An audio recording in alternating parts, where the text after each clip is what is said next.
What's up, family? Back again with another video. So y'all know what I come to do. Trying to bring the food, giving y'all something to think with. So before I go in, please hit the thumbs up button. Hit the thumbs up button. It doesn't cost you not one red penny. Hit the thumbs up button.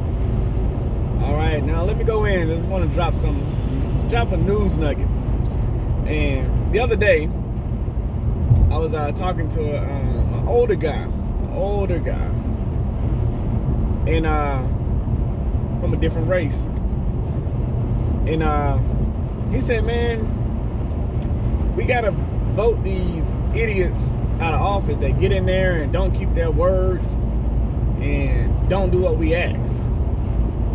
So I said, yeah, you're right. And then he said, you know, they work for us. And I said, you sure? He's like, yeah, they work for us. You know, it says it in the Constitution, for the people, by the people. All right. Okay, I said, okay, all right. I said, let me tell you something for me. Give me some, let me explain myself on this. I said, hear me clearly. I said, when a person works for you, they sign your check. He said, yeah, that's right. So I said, now if you're a Congress member or a Senate or, you know, President of the United States, you get a check and it has U.S. Treasury or either Federal Reserve that's on that check. And he said, yeah. I said, who owns the Federal Reserve? He said, England. So I said, so England, those big families over there are the ones signing our government checks. So at that moment, his mind just like, whoa, you know what? He said, I've never looked at it that way. You're absolutely right. I said, so it's a science to this system that we live in. I said, they want us to think that we can vote our oppression away or vote our oppressors out of office. I said, and that may be true to a fact where you can vote your oppressor out of office, but then the rich people put another oppressor in the office, and that particular oppressor honors the same rules and regulations and laws of the first oppressor. And I gave him this example. I said, yeah, think about it for just a moment. The same billionaire corporations and millionaire corporations, the same people that funds the Republican Party are the same billionaires and millionaire corporations that funds the Democrat Party. So no matter who wins the elections, the same rules and regulations get followed.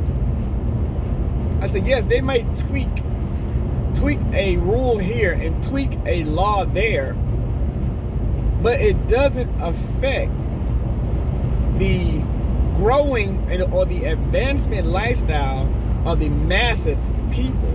And that's done by design. And so he was like mind-boggling, like, whoa, I'm talking to a, you know, a stud here. You know, I'm talking to somebody that, you know, that I didn't open that conversation up for. So I asked him this question. I said, you know, while we talking about power and voting, I said, you heard of this saying about money is the root to all evil? He said, yeah, it is. I believe that, you know, because it's all greed and people just can't get enough money and it just greed. And I think that's what's killing us. I said, to an extent, but let me ask you this. What about not having no money? Could that be just as evil?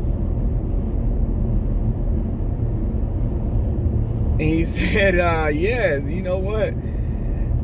I never thought about it that way, but if you ain't got no money, you might just do something evil to get some money.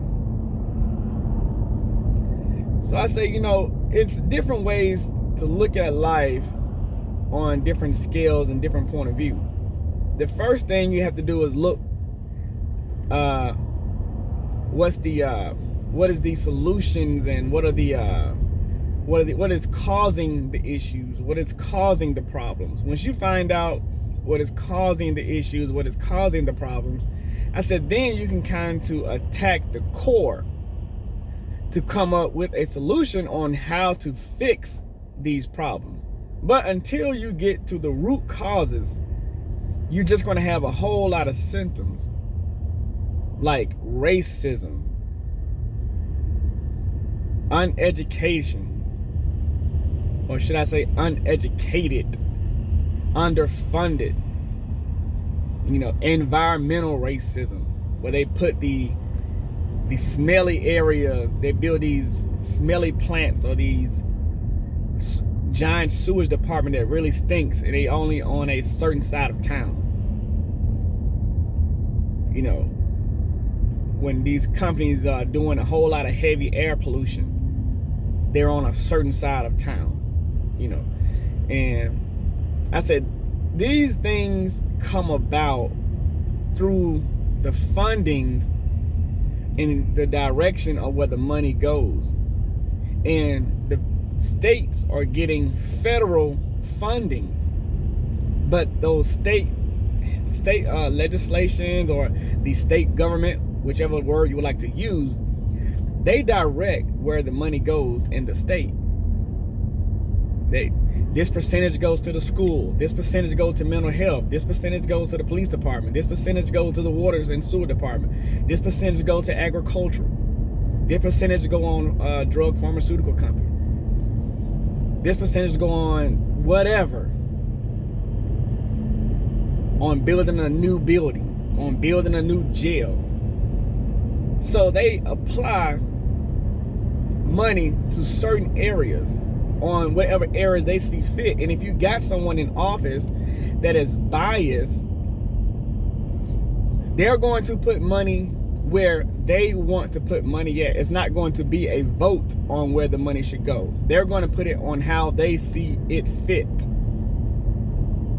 Now, the federal government does have, let me say this. When I say federal government, let me say the President of the United States has more power. I know people say, well, Congress got the power of this and Congress got the power of that. Yes, but the President of the United States have a pen and a piece of paper where he can write executive orders to start fundings to go to certain places and to stop fundings to go to certain places.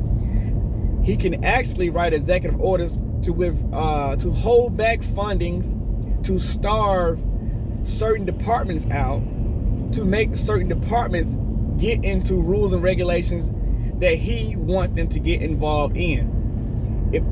If Joe Biden wanted to withhold federal fundings from the state until every single state passes the George Floyd Act, or to every single state passes some type of law where it dedicated directs to black people for safety, security, and stability. And he says, I'm going to hold funding until you guys pass these certain laws. They will extremely fast get in order.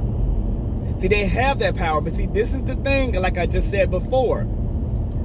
You think you can vote your oppressor out of office. You can. But they will put someone else in office that is going to honor the rules, the regulations, and the laws of the person that was in there the first time. Remember, I told you the same corporations, whether it's Comcast, AT&T, McDonald's, Walmart, Sam's, Costco's, Amazon, you name it, Facebook, YouTube, Six Flags, I don't even care what it is. These same people that own these countries, the sneaker company, the Oreo companies, the Gatorade companies, the Nike companies, these same big funding or corporations that funds the Democrats also funds the Republicans. So it doesn't matter who gets in there. they are going to honor the rules and regulations that they have established. Excuse me, I'm stumbling on my word. They're going to honor the same rules and regulations that has been established. We, as a solution, what we must do, listen to me carefully, we have to spend money, as much money, what we do with our own people, and we must shop small. We must shop small. When I say shop small, I mean deal with those who are mostly independent. There are independent businesses out there that are not corporations, that sell their own clothing, that sell their own shoes, that sell I would say different brands of bottles of water, or different marketing things. There are companies out there that deals with these particular things that you can have. There are certain flea markets that sell certain fruits and vegetables and things you can have like that. The only true devastating power that these rich SOBs have is the land mass, the land grab, these hundreds and hundreds of acres, and they up the price of the cost of living, and they have the transportation wrapped around their finger. They have the stock market wrapped around their finger. They have these things, and we see it as an opportunity to try to get rich. They see it as an opportunity of trying to make you think you're going to get rich. So I just want to leave y'all with that news nugget for today, so that you can have something to actually eat.